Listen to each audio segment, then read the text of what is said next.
up and talk to you about keeping this and what people like to call bypassing or replacing your factory amplifier. So in our equation, we're keeping this. We're going to get an aftermarket one of these. So let me talk about that. So now you sat through all that. You watched this video. You're like, okay, great. You figured out how to replace the factory radio. I don't really care about that.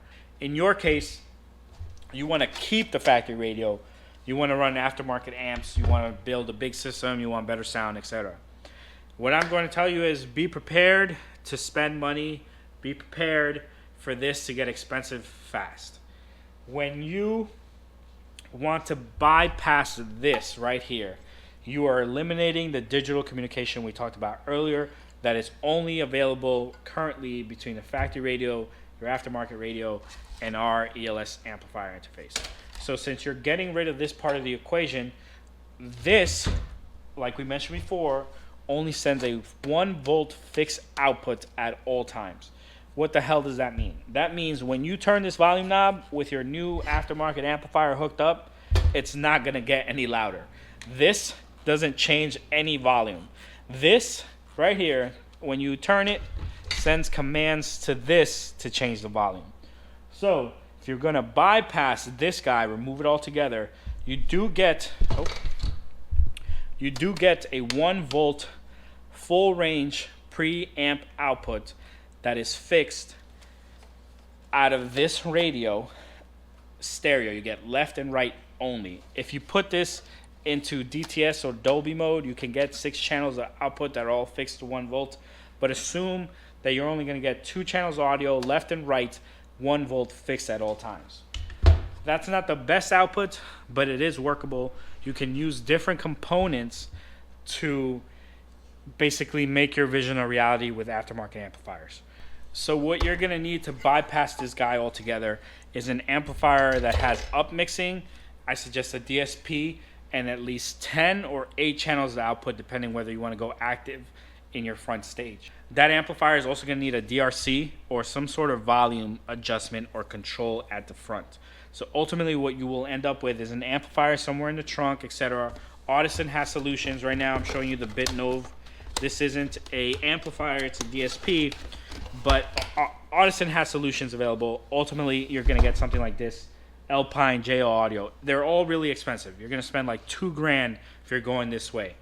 You're going to take the audio, upmix it, output your 10, 8 channels, and then when you want to control the volume, this is going to get put either here, here, here, somewhere in your dash. When you want to raise the volume, you're going to hit this. That's volume up, and that's volume down. And this is going to do nothing now. But you can still feed audio from this. So if you want to play CD, if you want to play DVD, if you want to do the aux, the Bluetooth, etc., it'll still go all out through this unit to your amplifiers, and then this will be your volume control. Again, this is really expensive. Upmixing and getting rid of this amplifier altogether, possible, really expensive. This may not be practical. You may not like, why do I want 2 volume knobs? Ultimately, you're going to leave this one alone. You're just going to use this.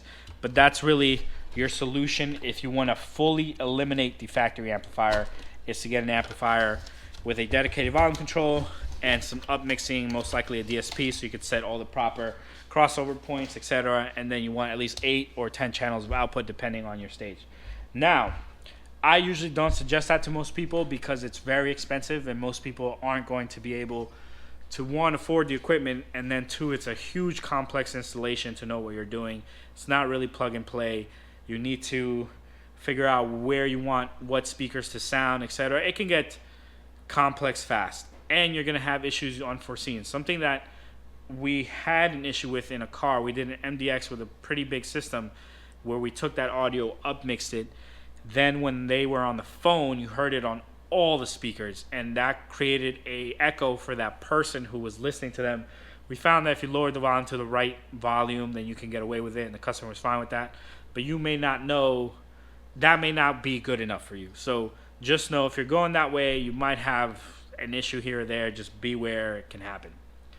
Usually what I recommend to people is to take the output of the factory amplifier. So we have a T-harness that plugs into here, and then you can cut the wires and hook them up to whatever you want. So you can hook them up to a DSP, you can hook them up to an amplifier that has high level input. when it comes to using the factory amplifier, you can go two ways. You can amplify channel by channel, or you can get a DSP or an amplifier with a DSP to absorb all the inputs, and then you reroute it as you want. Usually the cheapest way is to go channel by channel. So you grab the output from here, you send it to a line out converter like LC7i, LC2i, whatever, and then you go to your amplifier. So you amplify your front left channel, your front right channel, your rear left channel, your rear right channel, channel by channel, meaning it goes out of here to your amplifier, from your amplifier, back to the front left speaker, back to the front right speaker. There's no mixing, there is nothing. For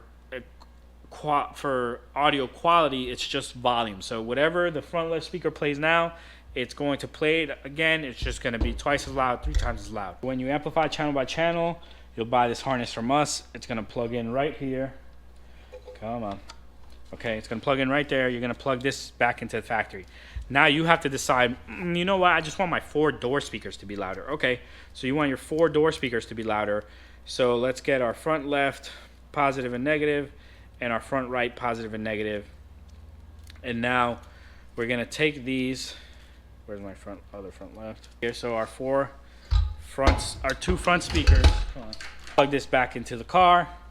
You would cut these now.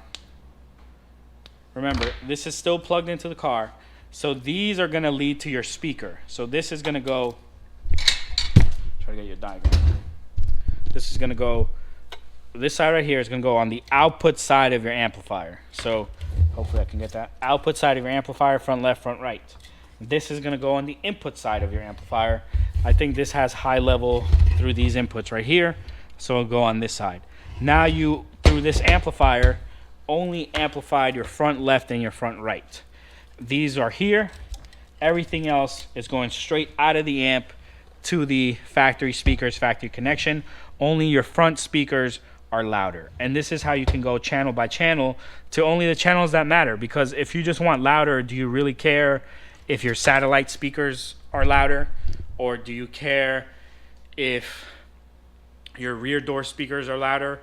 It's up to you. I mean, I'm not sure what you may or may not care about, but you can go channel by channel and just make your car louder, and that will be a lot cheaper. This amp I think is like $200 or $150. And then the harness is like $40. So you run power and ground, you're all set. It's pretty simple installation. Now, what you also can do is you can eliminate your amplifier and send the output of this to a DSP. So now I can take my front left, front right output and my subwoofer output, run them to my DSP, sum them together inside my DSP so that when I go to amplify it, my front output has a lot of bass that I would want in my front doors, etc. Take the outputs of whatever speakers, sum them together and make maybe just a 5-channel system. So you're cool with just front doors, rear doors, and your sub. You don't care about the satellite speakers, but you still want to keep those warnings, so you want to add them to the rear speakers, etc., whatever. So a lot of versatility. Cheaper, you need a DSP. If you want to amplify and sum everything, you're going to need an 8-channel DSP, and those can get expensive. So we've experimented with the Access DSP, and this one's pretty good. It has 6 channels of input, and then the X gives you 10 channels of output, or the L gives you 6 channels of output. So it's up to you, but this might be a solution. There are a ton of DSPs on the market. They all are going to have different features, but ultimately, those are your 2 ways to amplify your system for the ELS. You can either bypass the amplifier altogether or integrate into the amplifier like I showed you here. Integrating into the amplifier is a lot cheaper than bypassing it altogether. All right, YouTube, so those are the solutions we have found. So you want to replace your radio, got you covered, ELS. If you have a 14 to 17 ELS system, we're working on the amplifier interface. We're working on a dash kit for the Acura ELS. We're trying to get there. We're a smaller company. I don't have $50,000 to go spend somewhere. It's like a little bit at a time, so just be patient with us. If you have a model that we support, so remember, usually 7 to 13, it's on our website. If you have any of the ELS systems from really, it's going to be, this started coming out in 07 in the MDX. So from 07 all the way up to 2021, because now they're doing stuff with Bose. Only certain cars have ELS, the other cars have the Bose system. So these solutions exist. They're universal. This T-harness, I think, still fits most of those cars. We just have to verify the pinout. So if you contact us, we'll let you know. Yes, the pinout's the same. It's not the same. And then the DSP solution or amplifier channel by channel is up to you. Those are the solutions we have found. We have tested. We know they work. If you want to see them being used, subscribe. We're going to make videos on both solutions with our MDX. So you want to make sure you're subscribed for those. They're coming out next. Really focusing on finishing the DIY Pro Series on this car in this first quarter of the year. So make sure you subscribe. They're coming. If you have a question whether some of these products will work or won't work for your Acura, feel free to send us a message, email us, call us. We'll try to help you out the best that we can. If you have found a solution for the ELS system, feel free to share it down in the comments. I'm sure other people will benefit from it.